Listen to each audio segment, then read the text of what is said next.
Man, oh man, we might have lost my favorite quarterback going into the 2026 season, man. We might have lost Brandon Sorsby, bro. Like, you gotta turn on tape to understand what I'm saying. And it's kind of unfortunate to see what's going on. It might be a learned lesson for all the players in the future. Or they could give him a slap on the wrist and everything, back to normal. But I wanted to make a video just in case he doesn't come back. I want y'all to be either ready for him to play or ready, see what y'all was going to miss out on. So yeah, make sure y'all tune in and get y'all popcorn ready. And yeah, we're gonna break it down. For everyone who doesn't know right now, Brandon Sorsby is in a fight against the NCAA, a legal fight for gambling. April 27, 2026, there was an article stating that he was headed into a residential treatment program to address his gambling addictions. And I mean, as soon as the internet seen this, man, it just went kind of left for him. Everyone kind of knew it was, his career was in jeopardy, Wow, man, it was an article stating that he averaged 20 bets a day and had 10,000 bets in total throughout his whole entire college career, maybe starting in high school as well. But man, that is actually crazy. And I'm an empath, and I truly want him to get the help he needs. And I also want it to kind of be a slap on the wrist, but that's just simply not how life works. Maybe things could go his way and miraculously, but at this state right now, he's highly doubtful to come back for the 2026 season. For more of an update, there's an article saying that the NCAA has denied Texas Tech quarterback Brandon Sorsby request for reinstatement for eligibility during the 2026 season. And it says Sorsby has completed his 35 inpatient rehab for his gambling addiction at a treatment center. So that's pretty much an update. There's also news that they will be in court on June the 1st, so we will see more information on it so far. But as you see on this information right here, man, like, it's just not leaning towards his side right now. Hopefully everything goes on his side. Like, I really wanted to. I want him to learn from it. Go to rehab. Let him go to rehab. But let him also come back and figure it out and learn from it. I don't want his career to be in jeopardy. He didn't really do anything to anyone. He just did something that only affected him, if that makes sense. But I could be wrong. I'm not the smartest man on earth. So y'all let me know how y'all feel about that. And here's also an article that literally just came out 13 minutes ago. It says, to keep Brandon Sorsby out the whole season, I think it's wrong. Quoted by Paul Finnenbaum, which starts to show that it's very mixed. What's the word? It's very mixed opinions out here currently right now. But like I said, all this really doesn't matter until it's June 1st. So, nothing really you can say, to be real with you. Anyway, let's talk ball, man. Like, let's just get straight to the facts, the film, the stats. Let's get straight into it, man. All the extra politics, we'll leave that for another video. So let's get it started. Brandon Sorsby is coming off a pretty good season for Cincinnati, where he had 27 touchdowns and 5 interceptions. And another interesting fact that I noticed, that he only had 7 sacks, which means he's a playmaker. He can make plays out of nothing. He avoids sacks. I'm an Auburn fan. I've seen Jackson Arnold get sacked 10 times in one game. So see a quarterback only have 7 in a season, that's just making me generally jealous, So like I said, that's a huge deal, because sacks completely kills drives. And Brandon Sorsby, all he did was cater to drives, and seem like, especially on paper. He also tied the Cincinnati record for 36 touchdowns in a single season, which is an all-time Cincinnati record, and he tied it up. But this is the huge kicker, in my opinion. He had 7 turnover-worthy plays. Mind you, I said he had 5 interceptions. So that means he only had 2 other plays where it was a turnover-worthy play. So worst case scenario, he would have had 7 interceptions. We see a lot of times with quarterbacks, like Trinidad Chandler, he had 3 interceptions. Also on paper, it sounds really good. But if you go check him out, he had 14 turnover-worthy plays, meaning 11 of those should have been picked off. And we've seen it a lot in the Miami game. So looking at Brandon Sorsby, that is a huge plus, especially for NFL teams in the future. But I think he could have had an even better season at Texas Tech with all the resources and all the receivers they're bringing in. But anywho, we're going to show pretty much everything that I liked on tape. And I want you guys just to see some of my favorite plays. And you might feel FOMO too after watching this tape, bro, because I don't see anyone really talking about it. I only seen a few people who are like complete sickos who talk about Brandon Sorsby. All they do is talk about the season that Cincinnati had, which was a pretty decent season. Not a playoff caliber season. They got blown out by some good teams, but man, just watch the tape. You will see what he would have done at Texas Tech, man. Like, come on now. Like I said, I'm gonna turn the tape on, man, and yeah, let's get ready. Right here, this clip is right here. They're down the stretch. They're down 20, like 4-7 against Utah. It's not looking that good. I noticed that Utah everyone that I watched tape on ran pretty much man-to-man coverage against Cincinnati, which kind of showed me how underwhelming their receiving core was. I'm not sure what that was all about, but I mean, I want you to look at this play right here. They're putting pressure on him. I want you to see how he threw the ball and how his release was right here.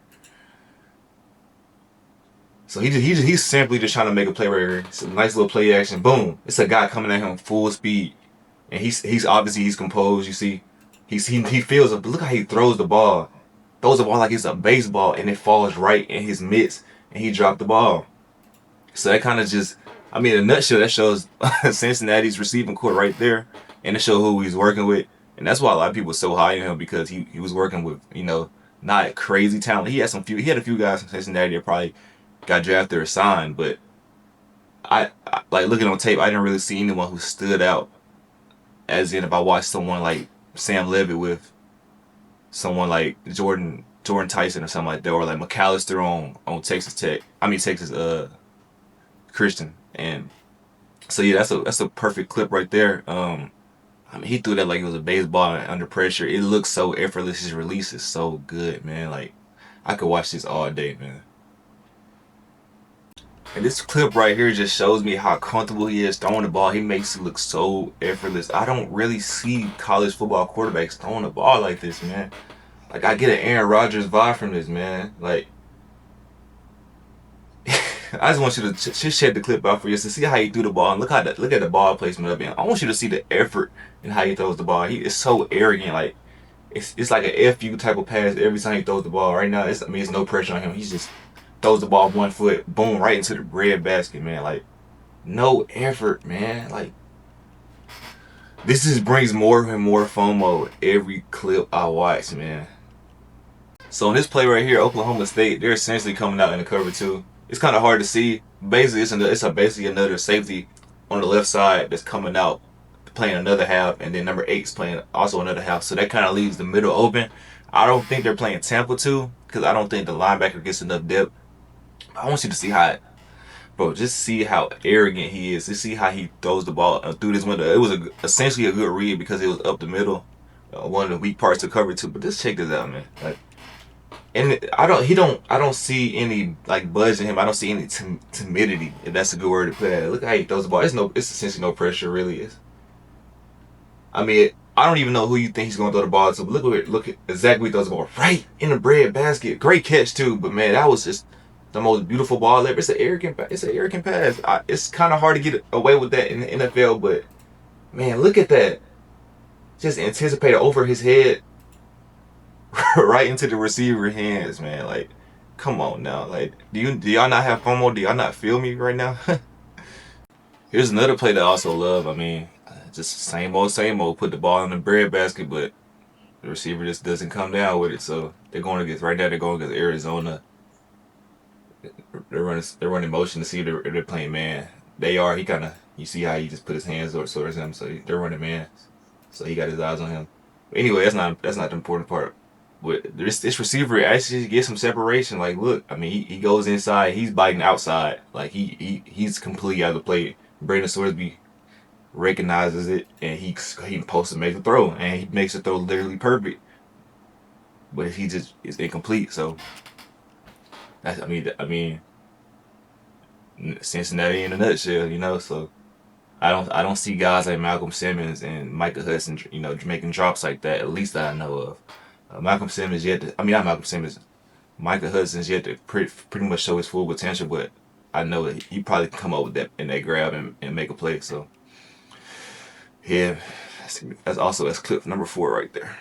So here's a play that kind of just highlights his ability to run the ball.